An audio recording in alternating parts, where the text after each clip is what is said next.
מאמר זין 3, תשנ"א.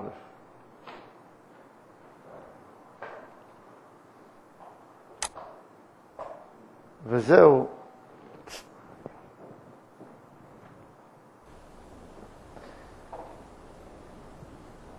אם היו מספרים לנו כזה סיפור, באופן רגיל, למדנו שברגע שהאדם היה קשה לנו להגיש את עצמו בריקנות.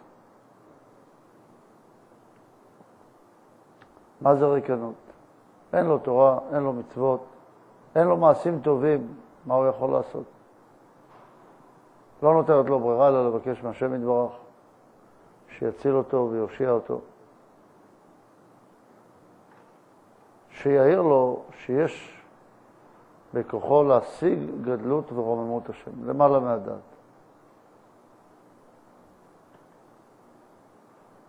אבל אם הוא לא זכה, אז הוא צריך לבקש את האפשרות שהוא יוכל לקבל את ההערה. איך? איזה הערה? הערה ליראת הרוממות. הערה שהוא מאמין שהוא יכול לתקן. זה אנחנו אומרים, אל תסתר פניך ממני. לכן צריכים לבקש מהשם שייתן לנו גדלות וייתן לנו את האפשרות לקבל את האור למעלה מהדעת, בעיקר את האור לתפוס את רוממות השם. וזהו כמו שאומר האמור זצ"ל, על מה שאמרו חז"ל, בעירובין י"ט, שאפילו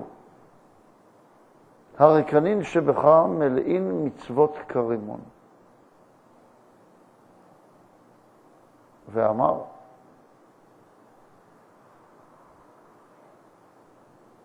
שהפירוש הוא רימון מלשון רוממות,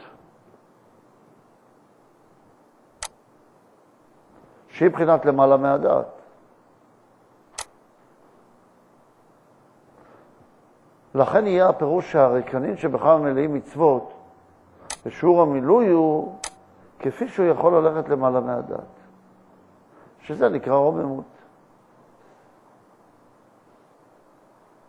הם מלאים מצוות. כמה מצוות הם מלאים? לפי הרימון. מלאים מצוות כמו שיש להם רוממות השם. לפי רוממות השם, כך הם מלאים מצוות. דבר עצום וגדול. כלומר, שעניין ריקנות יכול להיות דווקא במקום שאין ישות. מהי ישות? במילה אחרת? מי רוצה להגיד לי מילה אחרת לישות? מה? אני, נכון, מה עוד? איזה מילה מפורסמת יש? מהות? אגו. אגו. אגו, בא מהמילה, קיצור של אגוצנטרי. שהאגו שלי נמצא בצנטר, במרכז. דהיינו שהכל סובב סביבי. שאני מאמין שהכל צריך להיות בשבילי. אבל חז"ל אמרו לנו ככה, שחייב לאדם להאמין שכל העולם נברא בשבילו. אבל השאלה איזה לא.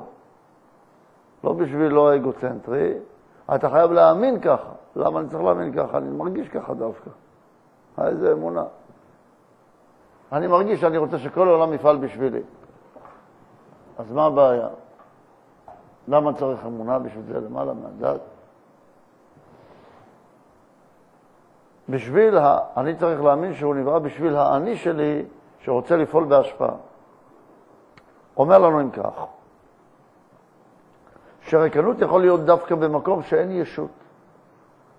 והוא מרגיש עצמו שהוא ריק מתורה ומצוות וממעשים טובים.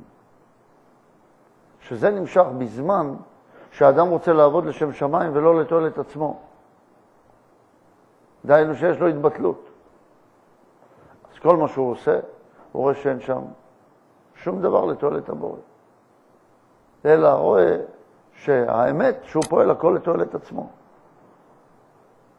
במצב הזה הוא מרגיש שאין לו שום דבר.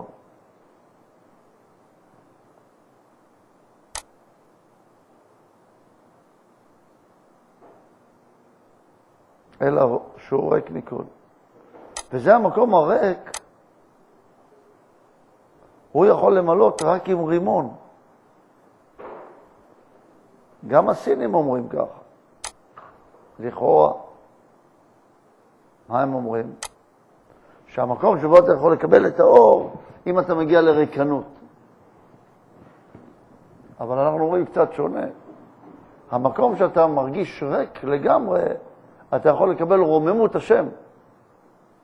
לא את האור. עכשיו אומרים, אם אתה תהיה רעב, במילים אחרות יותר גסות, אם אתה תהיה רעב, תוכל לאכול. אם תהיה בריקנות גדולה, מהמציאות שלך, תוכל לקבל את האור. מהישות שלך. יהיה מקום לקדוש ברוך הוא, שהוא האור, להיכנס בך. עד כדי שאומרים, תהיה בריקנות, ואז יגיעו אליך ידיעות מלמעלה. אל תחשוב. אנחנו לא אומרים ככה. הריקנות צריכה להעביר רוממות השם.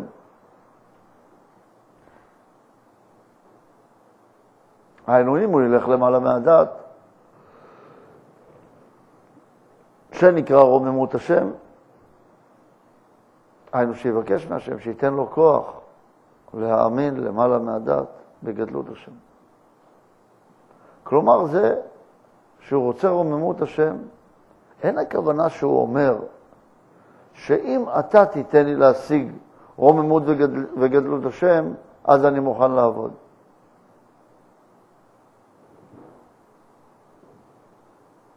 אלא הוא רוצה שהשם ייתן לו כוח להאמין בגדלות השם. בזה הוא ממלא את מקום הריקנות שבה הוא נמצא עכשיו.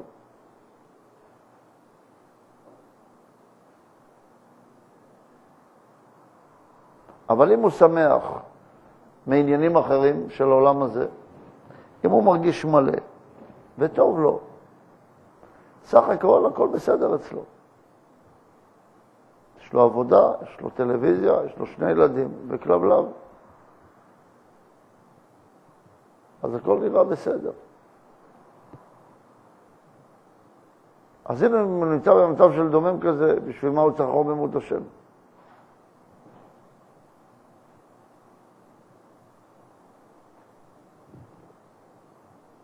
נמצא שלולא הריקנות, היינו שלולא אם הוא היה עובד בדרך להגיע לדבקות, היינו להשתוות הצורה, הנקרא על מנת להשפיע.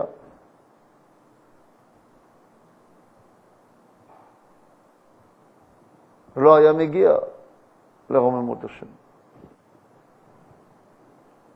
אלא בבחינת הכלל, שמספיק להם מבחינת המעשה שהם מקיימים. אין אלו אנשים מרגישים בעצמם מבחינה ריקנית, אלא הם מלאים במצוות.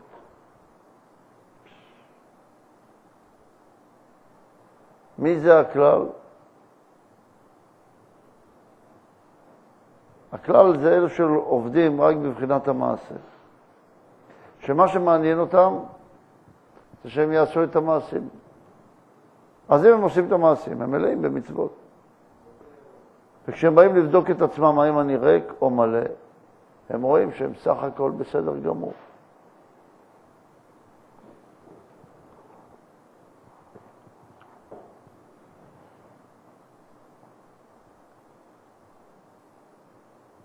אלא דווקא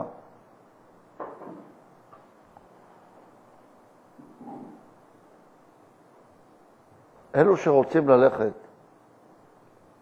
בבחינת להשפיע,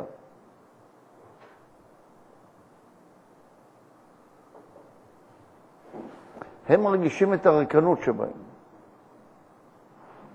וזה קשה להם. מדוע זה קשה? כי בן אדם מצד הטבע לא רוצה להרגיש ריקנות. כי הרי בן אדם לא בא לעולם בשביל להרגיש את הריקנות הזאת. אז זה קשה להתבטל באופן הזה.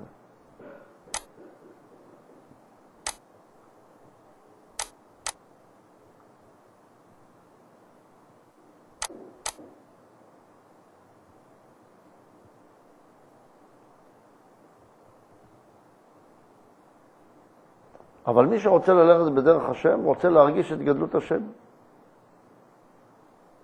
לכן כאשר מרגיש את הריקנות, אז הוא יכול למלא אותה עם רוממות השם.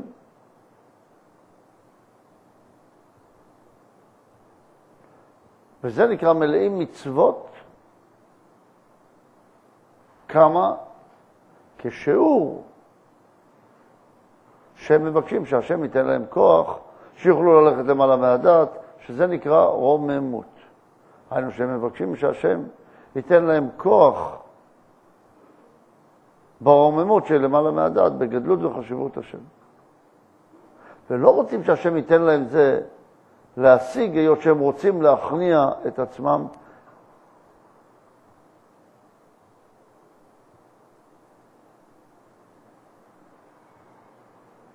בקנייה ללא תנאי, רק כשמבקשים עזרה מהשם.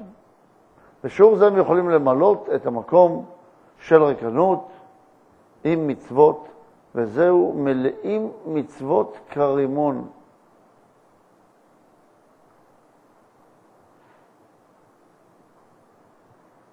כן, דוד הימן. הרב, יש כזאת מציאות, כמו שמתארים אותה, של ריק כזה, של חוסר מחשבה, חוסר הרגשה, להיות במין חוסר קיום כזה. ראיתי את זה הרבה שזה כתוב שם בכתבים האלה, במעט שקראתי, אבל ראיתי את זה הרבה מופיע. וגם פה אני רואה שזה מתואר. אז איך זה מתקיים פה ביהדות? מה זה הריק הזה? מה זה הריק הזה המדובר? הריק הזה המדובר הוא כמו מצב, בשפה שלנו, שפה של בינה. שאתה מסכים להיות משפיע ולוותר על הרצון לקבל שלך לגמרי. זה עניין של הרגשה. להרגיש בריק זה להרגיש שאתה מצד עצמך אין לך כלום, אין ריק. מצד האמת אין מצב של ריק. כל דבר הוא מלא במשהו. אין ריק של אור. יש ריק של חומר, אבל לא של אור. זאת אומרת, כמו שאתה רואה בעולם הגשמי, יש חלל. אבל החלל, גם בו יש אור. חלל הוא לא חשוך. איך יש בו, איפה הוא נתפס האור, אם אין חומר?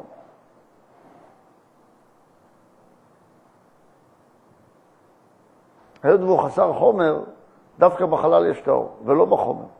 תראה עכשיו בחדר מאיר לנו אור. באופן יחסי, הוא נמצא בחלל. בריק שיש בחדר. נכון, יש פה אוויר, בנוי מחמצן, חלקן, כל מיני חומרים אחרים, אבל לא בהם נמצא האור. לא, הם לא צריכים לשאת את האור.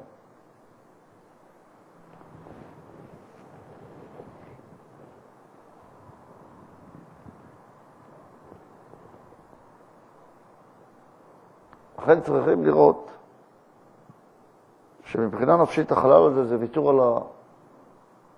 על עצמי, ויתור על האגו. מה כן הם מגיעים?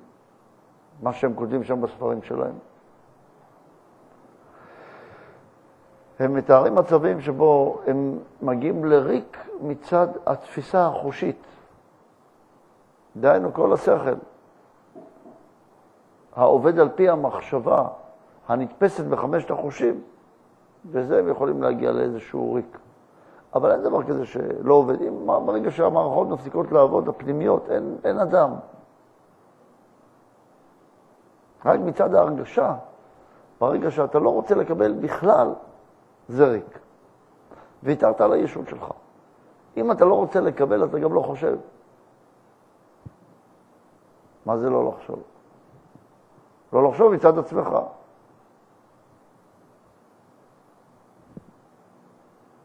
אז איך תבקש משהו? זה כמו מצב שאתה פותח את עצמך לקבל מה שיתנו לך מלמעלה. ואז אתה עובר להיות כמו בחינה א'. כי בבחינה א', אתה בהתבטלות גמורה. כדי להגיע לשם אתה צריך לעבור דרך בינה. אז אתה מגיע להתבטלות גמורה. ההתבטלות אתה במצב של ריק. מה שאומרים לך אתה עושה.